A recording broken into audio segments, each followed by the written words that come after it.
पाकिस्तानी फौज ने खुद कबूला कि किस वजह से वो हारे।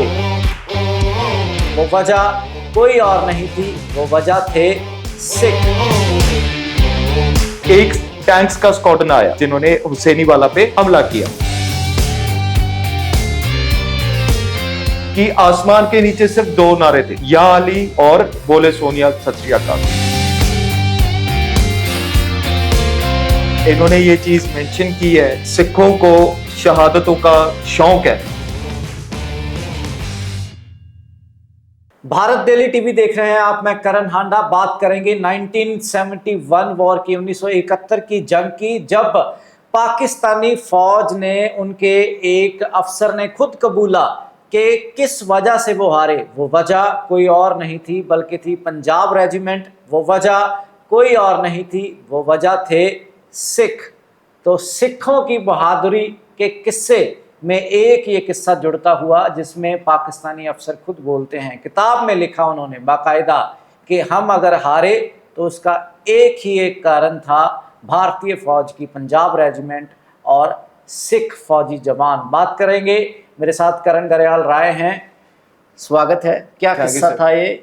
जंग होती है, जीत हुई, पर जीत के बाद आज इतने सालों बाद इतने दशक बीत गए, फिर भी ये किताबें बोलती हैं, ये इतिहास बोलता है कि पाकिस्तानी अफसर, पाकिस्तानी आर्मी खुद कबूल रही है कि कारण तो हार का सिख ही थे। हमें सिखों की वजह से मात पड़ी, पंजाब रेजिमेंट की वजह से मात पड़ी। क्या किस्सा है? जी सर, जैसे आपने कहा किताब लिखी हुई है, तो किस्सा कुछ ऐसा था सर। मैं ये भी कहना चाहूँगा, ये स्पेसिफिक किस्से पे आने से पहले, कि हर लड़ाई में हर रेजिमेंट ने अपना उम्दा तरीके से लड़ाई लड़ी, बट क्योंकि उन्होंने किताब लिखी और किताब में बकायदा एक चैप्टर है, Pakistan leadership in crisis, written by major general Faisal Muqeem Khan ji. तो सर किस्सा कुछ ऐसा था, जैसे हमें पता है कि 71 वॉर में दो जगह लड़ाई चल रही थी। उस टाइम पे आज का बांग्लादेश और आज का पाकिस्तान एक मुल्क हुआ करते थे। वेस्टर्न थिएटर में भी चल रही थी आज के पाकिस्तान वाली साइड पे, और ईस्टर्न थिएटर में भी। तो उन्होंने किताब में कुछ ऐसा लिखा, उन्होंने लिखा कि the major reason of our defeat were the Sikhs. तो इसमें ये हवाला देते हैं बैटल ऑफ हुसैनीवाला के बारे में। हुसैनीवाला मैं बताना चाहूंगा कि हम सबको पता है आमतौर पे कि जैसे beating retreat ceremony Attari Wagah border पे होती है, वैसे ही हुसैनीवाला में होती है फिरोजपुर डिस्ट्रिक्ट में जी। तो किस्सा कुछ ऐसा हुआ था, उधर 15 पंजाब रेजिमेंट की, जो एक प्योर खालसा पलटन है, उधर दो कंपनियां तैनात थी, मेजर कंवलजीत की कमान में और मेजर वड़ैच की कमान में। और उधर पाकिस्तान की लगभग 400 तोपों ने, जो तोपखाना होता है, आर्टिलरी फायर हम कहते हैं, उन्होंने ओपन फायर किया और एक टैंक्स का स्क्वाड्रन आया जिन्होंने हुसैनीवाला पे हमला किया। अब हुसैनीवाला की अगर हम लोकेशन देखते हैं, जहाँ पे शहीद आजम भगत सिंह जी उनकी समाधि है, वहां एक ब्रिज है जहाँ पे पानी है। एंड पाकिस्तान ने जब हमला किया लगभग 4000 इन्फेंट्री के साथ, जहाँ पे पाकिस्तान की भी पंजाब रेजिमेंट थी, एंड टैंक्स के साथ, आर्टिलरी गन्स के साथ, महज सिर्फ दो कंपनियों पे लगभग 200-250 जो 15 हमारी जो पंजाब रेजिमेंट 15 पंजाब है, महज अपना 200-250 बंदे तैनात थे। उस समय उन्होंने किताब में ये चीज भी लिखी कि उस दिन, जिस दिन लड़ाई लगी है 3-4 दिसंबर की तारीख 1971 में, कि आसमान के नीचे सिर्फ दो नारे थे, या अली और बोले सोनिया सत श्री अकाल। एंड इसमें मैं ये भी बताना चाहूंगा कि उन्होंने ये चीज भी लिखी कि जब उनकी इन्फेंट्री एडवांस करती है, एंड जो पोस्ट है, जो बंकर है, वहां पे जब लड़ाई लग रही थी, जब हम डिफेंड कर रहे थे अपनी टेरिटरी, एंड उसके बाद जब उन्होंने वो टेक ओवर कर ली अपना महज काफी सारी फौज के साथ, जब वो एडवांस कर रहे थे, उसके बाद यही पंजाब रेजिमेंट के जो जवान थे, ये उसी बंकर के ऊपर चढ़ के लड़ रहे थे, बकायदा पूरी लड़ाइयां लड़ रहे थे।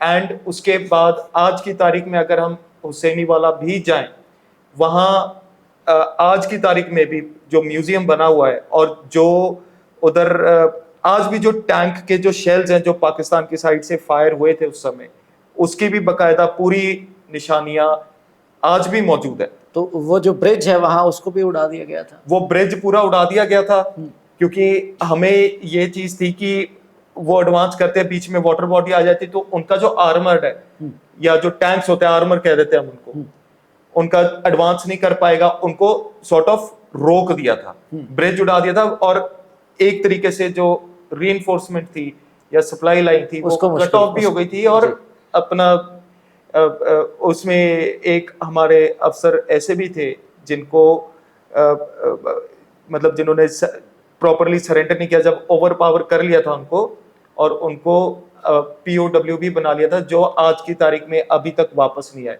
54 हमारी साइड से इंडियन प्रिजनर ऑफ वॉर बने थे जिनका अता पता ही नहीं है, जबकि हमने 93,248 जिसमें एक लेफ्टिनेंट जनरल, 16 से 17 ब्रिगेडियर, एक रेयर एडमिरल पाकिस्तान के जिसमें जनरल नियाजी शामिल थे, उनको वापस रिट्रीट किया था। बट हमारी सरकार ने वो 54 जवान्स के बारे में आज का कोई अता पता नहीं। और इस पे एक मूवी भी बनी है जिसको हम 1971 जी जी जी। तो पाकिस्तानी मेजर जनरल ना सिर्फ ये लिखते हैं 1971 की जंग के बारे में बात करते हुए कि उनकी हार अगर हुई तो वो सिखों की वजह से हुई, पंजाब रेजिमेंट की वजह से हुई, बल्कि वो ये भी लिखते हैं, इस हद तक जाते हैं कि सिख एक ऐसी कौम है जिनको मौत का डर नहीं है, इनको मौत का, शहादत का शौक़ है। जब किसी की मौत हो जाती थी जंग में, जब किसी की शहादत हो जाती थी, तो ये जयकारे छोड़ने लग पड़ते थे, ये जो है नारे लगाने लग पड़ते थे। तो ऐसी कौम है, तो ये खुशियां मनानी चालू कर देते थे, जो कि अपने आप में सिख कौम के लिए बड़ी मान वाली बात है कि अगर आपका दुश्मन आपकी ऐसी तारीफ करे तो। हाँ जी सर, बकायदा आपने बिल्कुल सही बात कही। इन्होंने अपनी किताब में बकायदा मेंशन्ड है, वर्ड टू वर्ड इन्होंने ये चीज़ मेंशन की है, शब्द भी बरता है। एंड इन्होंने ये चीज़ भी कही है कि सिखों को शहादतों का शौक है और ये बहुत उम्दा तरीके से अपना इनबॉर्न फाइटर्स हैं। और ये सारी चीज़ें ऑन रिकॉर्ड भी अवेलेबल है, अगर कोई दर्शक चेक करना चाहें तो आसानी से मिल सकता है। पाकिस्तान लीडरशिप इन क्राइसिस किताब है, उसमें एक बकायदा चैप्टर है। जी जी। तो ये किस्सा है, अगर आप भी हुसैनी वाला बॉर्डर पे गए हो रिट्रीट देखने, रिट्रीट सेरेमनी देखने, तो हमने आपको बताया कि कैसे जो है टैक्टिक्स यूज़ किए गए थे, कैसे वो ब्रिज उड़ा दिया गया था। तो ये सारी चीज़ें आप देख सकते हैं, वहाँ पे अभी भी बहुत सारी हिस्टोरिकल जो चीज़ें हैं वो मौजूद हैं, जो आपको इतिहास से एक बार फिर से मिला सकती हैं। और ये किस्सा था 1971 की जंग का, जिसके बारे में बात करते हुए पाकिस्तानी मेजर जनरल खुद अपनी किताब में लिखते हैं कि कैसे सिखों की वजह से, पंजाब रेजिमेंट की वजह से उनकी हार हुई। तो आपको ये किस्सा कैसा लगा? और ऐसे और किस्से देखने के लिए जुड़े रहिए भारत डेली टीवी के साथ। कमेंट सेक्शन में आप अपनी राय, सजेशंस रख सकते हैं। धन्यवाद।